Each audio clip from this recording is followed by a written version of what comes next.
আচ্ছা 1 ঘন্টায় আপনি সলভ করতে পারেন না, দেখা যায় আপনি আটকায় যান। ওকে, 20টা 30টা এগুলা করার পরে আপনি শেষ, ঠিক আছে, সময় শেষ হয়ে যায়। তো এই ক্ষেত্রে সবাই খেয়াল করে শুনেন, এই সমস্যাটা হয়তো অনেকের ভবিষ্যতে হতে পারে যে আপনি টাইমিং মেইনটেইন করতে পারেন না। আপনি প্রথমে কি করবেন? First and foremost thing that you have to focus on the accuracy. প্রথমেই আপনারা অ্যাকুরেসিতে ফোকাস করবেন। কি করবেন? অ্যাকুরেসি মানে আপনার এই মুহূর্তে টাইমিং নিয়ে চিন্তা করার কোনো সুযোগ নাই, দরকার নাই। প্রথমে আপনি চিন্তা করবেন আপনার লেভেল কোথায় আছে, রাইট? একজন রিডার হিসেবে আপনার লেভেল বর্তমানে কোথায় আছে। আপনার যদি 6 এ থাকে 23 থেকে 26টা আপনার টার্গেট, আপনি 26 27টা টার্গেট করবেন কোশ্চেন 1 ঘন্টার ভিতরে। অ্যাকুরেসি লেভেল আপনি যদি দেখেন 26 27টা হচ্ছে, এই 26 27টার মধ্যে আপনার 23 24টা হয়ে যাচ্ছে, তাহলে আপনি 6 এ আছেন। দ্যাট মিন্স আপনার তো এত টেনশনের দরকার নাই। তার মানে কি আমাদের ফার্স্ট ফোকাস থাকবে আমাদের অ্যাকুরেসি লেভেল কোশ্চেনের। আমি যদি 10টা সলভ করি 10টার মধ্যে 9টা 10টা হচ্ছে কিনা, প্রথমে আপনি টাইমিং মেইনটেইন করবেন না। ওকে, এক্ষেত্রে কি হবে? অ্যাকুরেসিতে ফোকাস করবেন। আর যখনই অ্যাকুরেসি আপনার বেড়ে যাবে, মানে হচ্ছে আপনি 10 আউট অফ 10 আপনি 10 9 পেয়ে যাবেন, তখন দেখবেন আপনার আত্মবিশ্বাস বেড়ে যাবে। এই কনফিডেন্সই আপনাকে টাইম সেভ করতে সহযোগিতা করবে। এটার একটা উদাহরণ দিই আপনাদেরকে।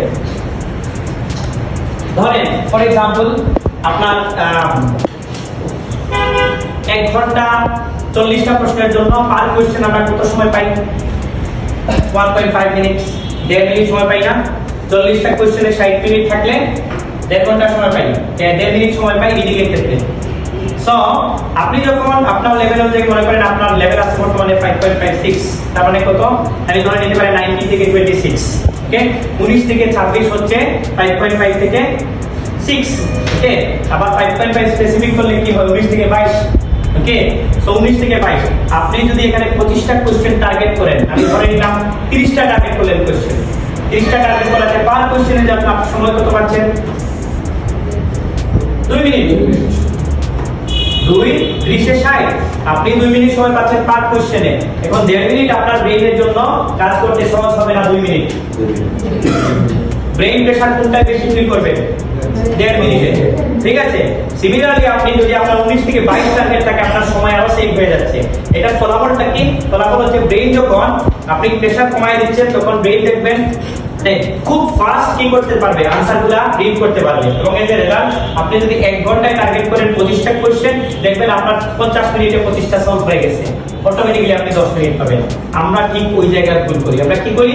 আমরা প্রথমে 40টা টার্গেট করি যেখানে আমার লেভেল হচ্ছে 5.5। আমি যে কথাগুলো বলছি খুবই গুরুত্বপূর্ণ। টেকনিক্যাল স্টুডেন্টরা এই জায়গায় বেশি ভুল করে, যে ফাইনালি গিয়ে থাকবে। কি বললাম? আপনার বর্তমান লেভেল 5.5, আপনি কেন 40টা টার্গেট করবেন? দরকার আছে? আমার আগে মাথায় রাখতে হবে আমার 5.5 টা এনশিওর করতে হবে। This is the fact. আপনার 5.5 যখন এনশিওর হয়ে যাবে, আপনি দেখবেন রেগুলার বেসিসে 2-3টা টেস্টে পেয়ে যাচ্ছেন, দেন আপনি 6 এ টার্গেট করেন। আপনার কথা উত্তরে যদি আমি বলি, আমার আগে অ্যাকুরেসি লেভেল, আমার আগে লেভেল, আমার টার্গেট বা রিকোয়ারমেন্ট ফিল আপ করতে হবে। আপনার যদি 6.5 টার্গেট থাকে, আপনি 6 থেকে 6.5 কিভাবে পেতে হয়? কোশ্চেনের সংখ্যা কমানোর চেষ্টা করবেন। এখন রিভার্সিবল স্পেকট্রাম বলে দিই। রিভার্সিবল প্যাটার্নে যদি আপনি চিন্তা করেন, মনে করেন যখন আপনার অ্যাকুরেসি লেভেল বেড়ে যাবে, তখন আপনি প্রথমে 26টা মনে করেন কোশ্চেন টার্গেট করেন 1 ঘন্টায়। আপনার 26টা 1 ঘন্টায় 55 মিনিটে হয়ে গেছে। এরপরে আপনি কোশ্চেন সংখ্যা বাড়ায় ফেলেন, কোশ্চেন সংখ্যা বাড়ায় ফেলেন। এভাবে যদি আপনার প্রবলেম হয়, তাহলে আপনি কি করবেন? সময় একটু বাড়ায় ফেলেন, কোশ্চেন কমায় ওইদিকে কমায় সময় বাড়ায় ফেলেন। দেখবেন কোনো না কোনো দিক থেকে একজন স্টুডেন্টের লেভেল অনুযায়ী এক এক রকম হয়। আপনার জন্য একটা, ওই দিক থেকে যে কোনো একটা আপনার জন্য ক্লিক করে ফেলছেন।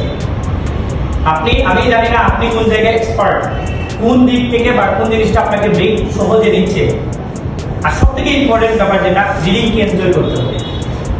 রিডিং জিনিসটাকে এনজয় করতে হবে, রিডিং এর অভ্যাস থাকতে হবে প্রচুর।